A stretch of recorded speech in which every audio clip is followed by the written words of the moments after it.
Alright, welcome to our Editing Made Easy section. My name is Sam, I'm Sunny's video producer, and today we're going to be running through all the different workflow, tips, tricks, everything you're going to basically need for when you're editing your videos. Very first thing to consider is what program you're actually using. We are using Adobe Premiere Pro for the sake of this demo, but of course use whatever you're most comfortable with. There's plenty of different programs out there for video editing, such as Final Cut or even CapCut out there right now, so whatever you like, there's no bad option. But all the different tips and tricks that we're going to talk about today, you can apply to whatever program you actually want to use. So once your program is actually opened, you're going to be prompted to make a new project. You can see it here, it says new project, or you can go at the very top, you can have file, new, and then project here. So we're just going to click the button for now. Now once we click the button, you're going to be prompted with a few things. First of all, your project name. That's where you're going to be putting the actual title of your YouTube video in, but for us, we're just going to say video test. In the next section, it says location, and for this is where your actual project file is going to be saved so you can access your edits later on. For here, I just put it in my documents. I've actually made another folder called editing test video and a folder within that just says project files, just to keep things organized. So once we have all this set up, you can click create and it'll get your project going. Okay, now that we're in the actual project, you can see it will probably look something like this. As you can see, there's different sections, different windows here. We've got our actual project that says video test. That's where we're going to put all of our footage, all of our graphics, everything like that, and be able to access it from this window here later. You could even say it says add your media, drag your media here, import media to begin. This over here has a bunch of different things at the top, but the main thing that we're going to be using this for is this section called effect controls. Usually, depending on whatever program you're using, whatever the effects controls are going to be around here in this zone or around here. Next, we've got our program monitor here, and then lastly, our timeline. So first thing that we can do is we can go to the video folder that we have all of our videos in, and we can select everything. I do that by doing Command A, and then we can drag all of this into the area that says add your media. Now, if we do this, you'll see we've just got one bin and it's holding all of our video stuff. But if we want to add music, if we want to add graphics, different things like that, it can get very cluttered very easily. It's totally fine if you're fine with that, but I'm just going to show you a way that can be a bit more organized if you'd like to do that way. So we're going to press Command Z just to get that out of there and just have this be completely fresh. And down here you can see a little area that looks like a little folder and it says new bin. We're going to click on that, and there's different versions of bins for all the different programs out there, so just look up how to organize your files properly. But for us, we have bins, and we're going to rename this bin videos. You're going to do this with all the different components that you think you're going to be adding.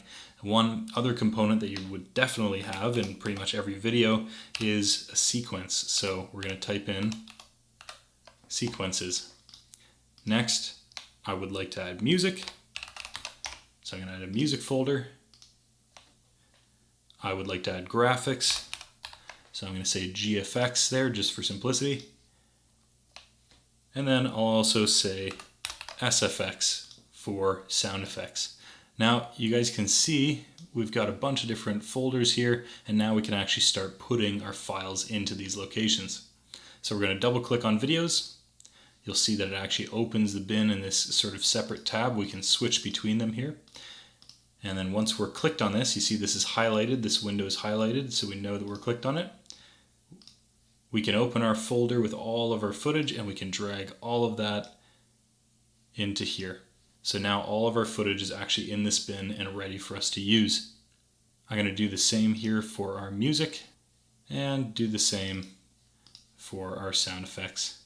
So next thing is we're going to look for our main video file. So this is actually our main video file, and you can see it pops up into this window. This is the sort of preview window, and you'll find this on a lot of editing software. It basically just allows you to check, is this the right video? Yep, I can see it's 9 minutes long by this little thing in the timeline corner there. So this is the right video, and we're going to take this and actually click on the screen, drag, and drop it and where it says drop media here to create a sequence.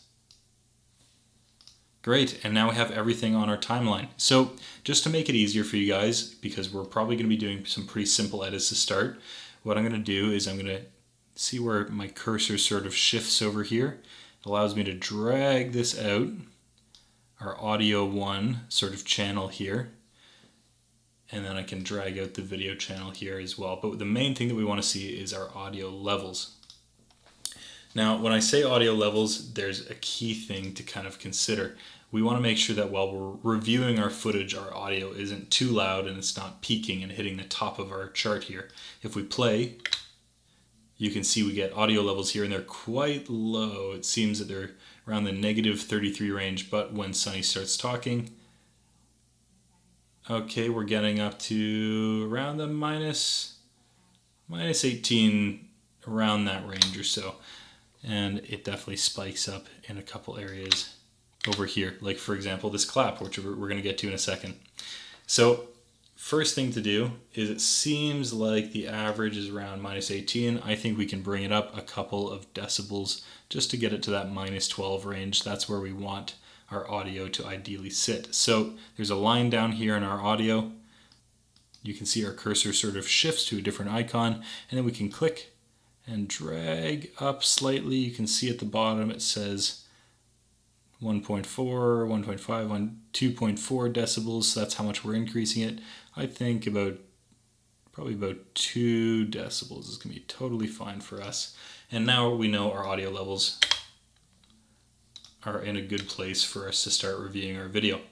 Now that we're ready to go through our actual video, I just wanted to point out something very quickly. You can see it says curriculum new 01153 blah blah blah. That is just the file name that I had for it, and it puts that as the sequence name.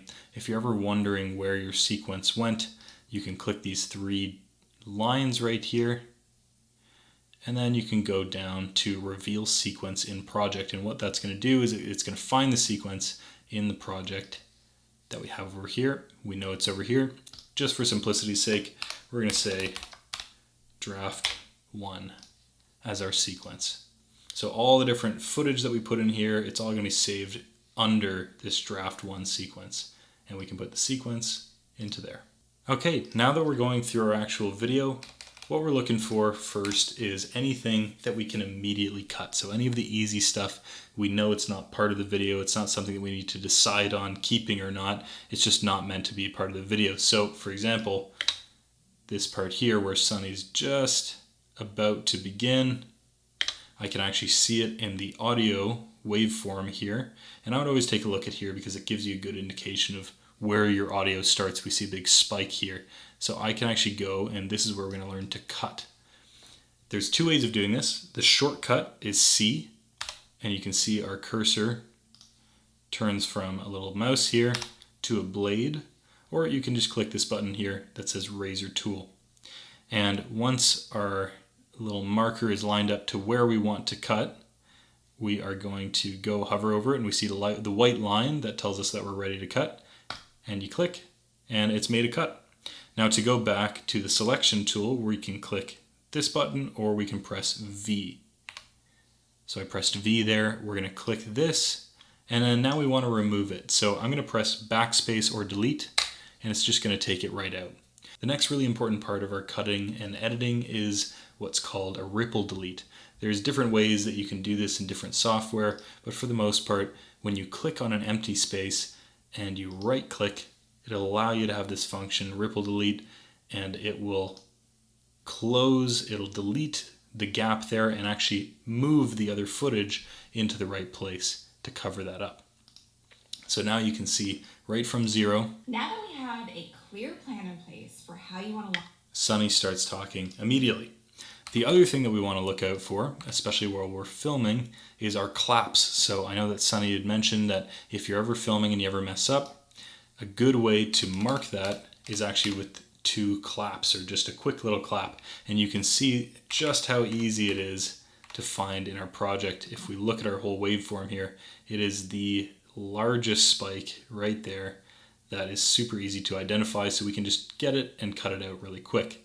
One thing to mention really quickly is when you're in your timeline and you see that it's highlighted here, you want to make sure that it's on this and not this. But once this is highlighted, we can press the minus key and the plus key to zoom in and zoom out on our timeline.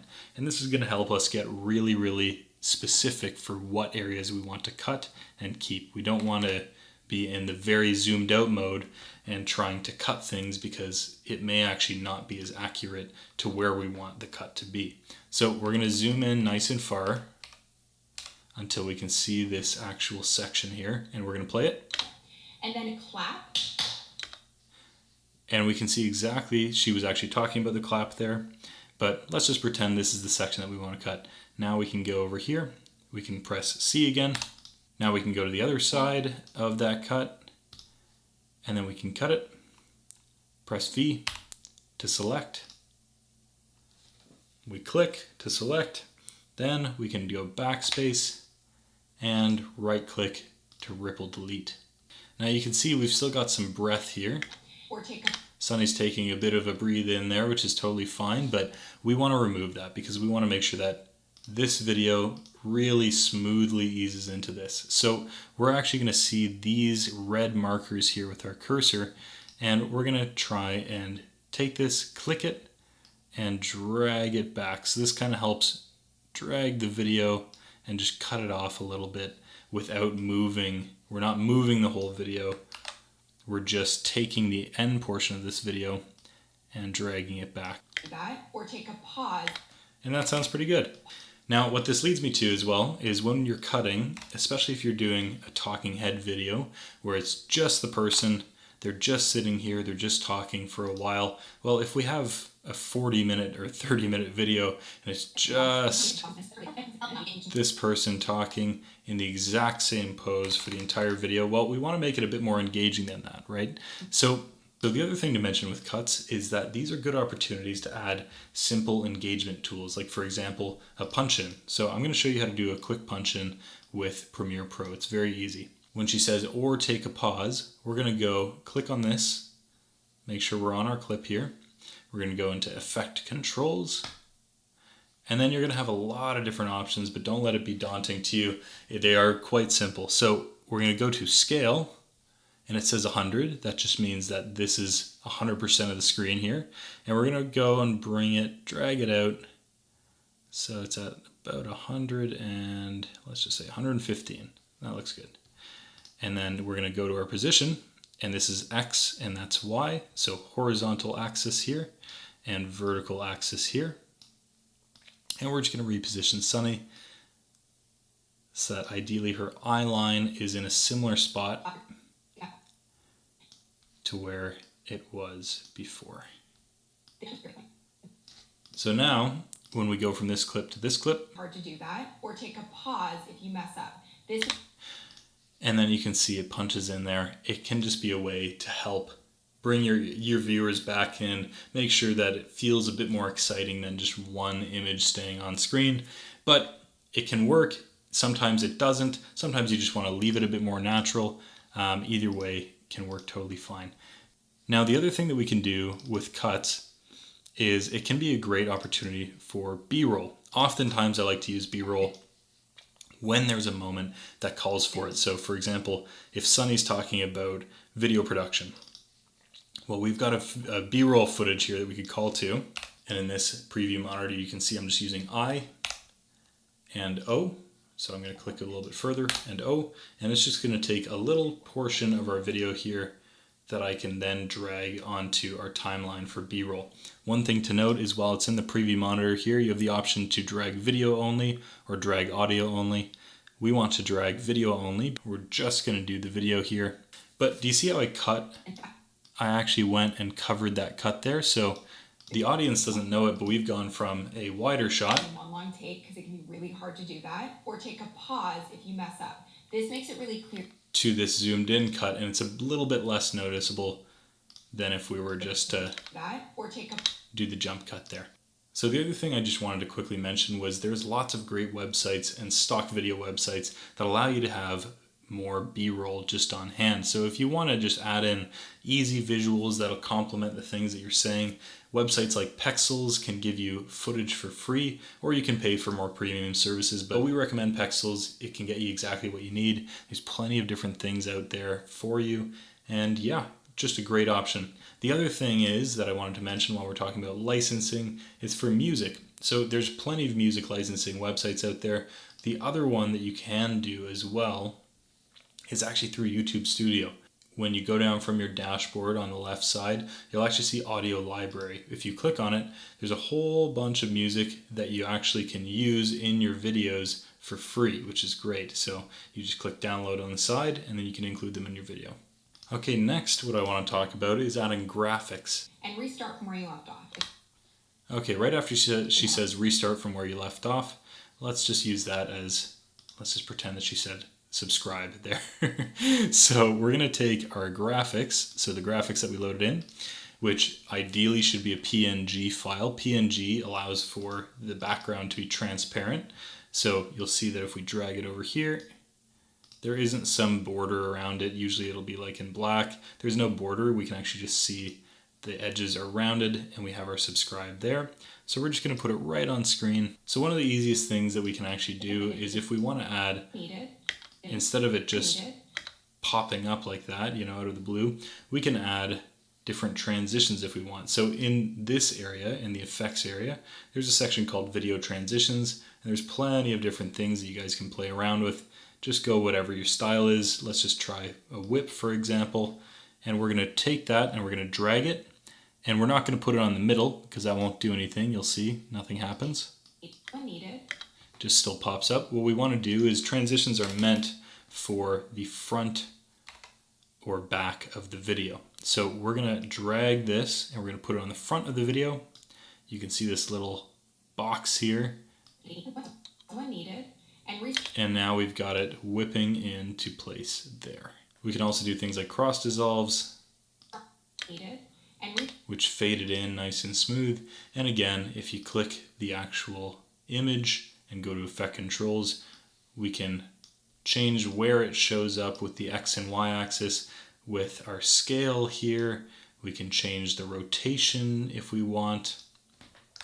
There's plenty that we can do there. Now, one other thing that I'd like to point out is this section called graphic templates. Now, you can see if I type in subscribe, for example, that we have this sort of pre-made asset here that if we really want, we can drag and drop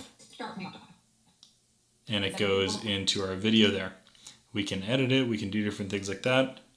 If you really don't want to have to deal with bringing an image in and adding all these different effects, sometimes there's pre-made ones. You can even look at websites like Envato that have plenty of pre-made assets for subscribe animations and different things like that that you may want to use. Definitely take a look out there because there's lots of options that could actually help your editing process be a lot lighter if you're really dreading adding all of your graphics in or text animations. Now for your graphics, there's another thing that we can do is we can add text. And there's two ways of doing it. One, I'll show you what we do currently. If we go into our graphics folder over here and we click the new item button, we can go down to what's called a color mat. And this will show you, okay, this is a 4K timeline, 3840 by 2160 is 4K. We're going to click OK. And then let's just say we want a white background. Okay, we're going to do a white background, drag our color wheel over here. We're going to click OK. And that's fine just to name it color mat. Now we're going to drag this onto our timeline. And you can see now that 8 hours. I've done that before. It goes to a white screen. We're going to add a little cross dissolve effect just for fun there, just to make it a bit smoother. 8 hours. I've done that before. So now it shifts over to the white screen. And what we can do at this point is go to our type tool, click the tool, and then click on the screen. And now we have text there and this whole other area in our effects controls that says text. So let's make sure that our text is black, especially if we're doing it on white. And then let's type out hello world. So there is our text graphic right there. If we do Command A, it'll select everything. And we can start shifting it around. We can increase the size if we want to. So then we have all the text that we need in our file there.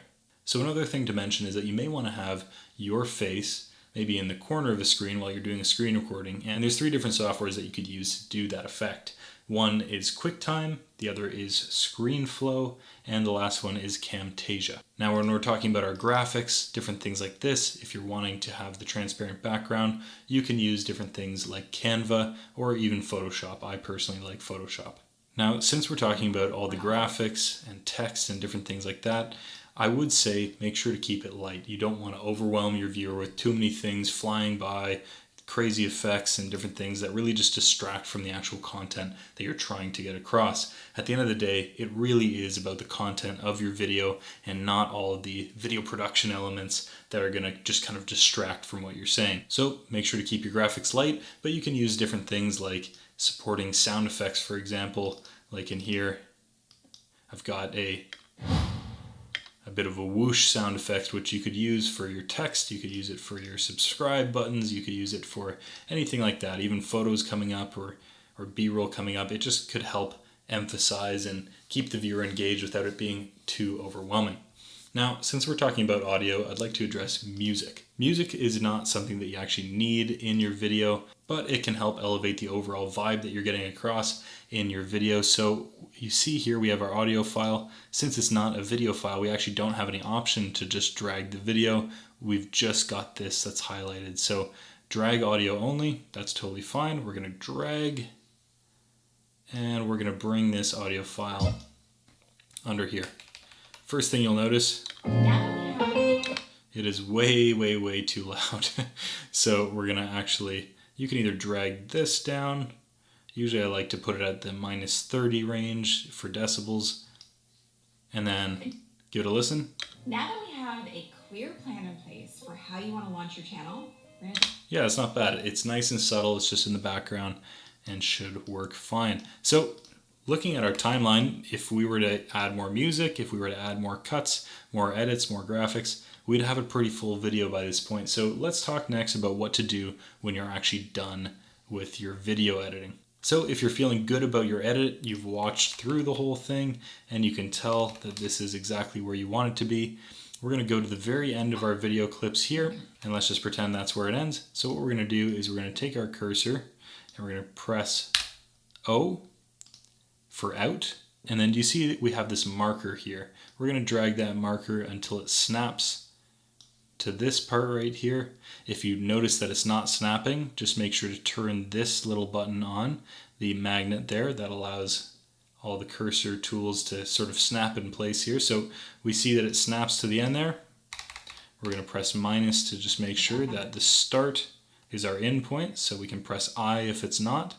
So let's just say if it's over here, we can go to the very beginning with our cursor, press I, and now our whole timeline with all the different effects, all of our music, everything will be selected, and we can go to export our video.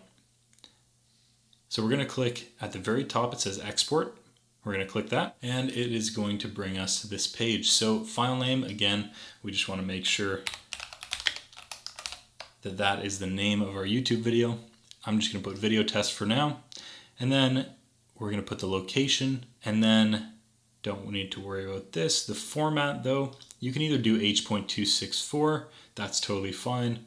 I like to do H.265 if you have that option. It's very high quality and it's a much smaller file size, so that's usually what we tend to use.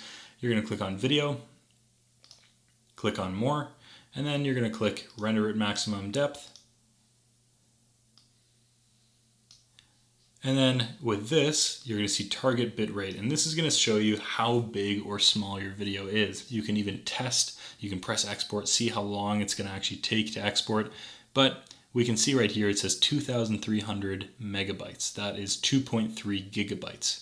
So that's actually totally fine if we crank this up. There we go, so 2.7, so 2.7 gigabytes for a 9-minute long 4K video. That's quite good. So if you're using H.264, I just want to show you, even when it's at 60 down here, and it seems way below the scale, you'll see that's 4,384 megabytes. So the file size is much, much bigger, and we can make it pretty gigantic. This, if we put it up to 224, is now 16 gigabytes for a 4K 9-minute video.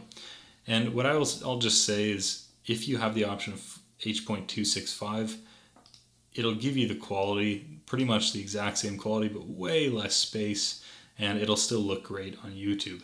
But if you don't have that option though, H.264 is going to be totally fine for your export. A target bit rate of about 38 is totally fine, and we are going to click export. Now it'll just say encoding, which means it's exporting, and for whatever program you're using, it'll just take usually a couple minutes or potentially longer depending on what computer you're using to export this draft. So just give it some time and try not to click anything while it's going. The last thing to note here is the frame size. So you can see it says, very faintly, it says 3840 by 2160, which is 4K resolution. So it's a higher resolution, which means it's usually quite a bit sharper than traditional HD. This says UHD, which is Ultra HD. But whichever one your camera supports, there's no right or wrong answer. At the end of the day, it's about the content of the video. There are plenty of videos out there that are filmed in 1080p, HD, or 720, or even lower resolutions that still do phenomenal because they really connect with the audience. So really don't worry about it too much. It's not the biggest deal if you are not using 4K footage. So to wrap up, you really don't need big expensive software for what we're doing. Again, we're just making very basic cuts here just to clean up our timeline. The core of the video though is the content that we're saying in it. So all of this is just to help keep the viewer engaged, keep the ums and ahs out of there. Any of the moments like this where we're not really meant to see it, we just take it out. So it's just the core content that's the focus. That's the real key there, is simple, clear, and consistent. Always beats flashy when you're starting out. So really focus on that, and just remember that editing gets easier every time you take a crack at it. So it may seem very frustrating or daunting at the start, but it does get better after every single video that you work on. And if it doesn't and you're really getting frustrated, there's also ways like you could outsource your editing. That is an option. You could use Fiverr, Upwork, or different other platforms, but really try and learn the basics first, because we want to be trying to spend as little as we can on that editing process. But I hope this was helpful. Thanks for watching.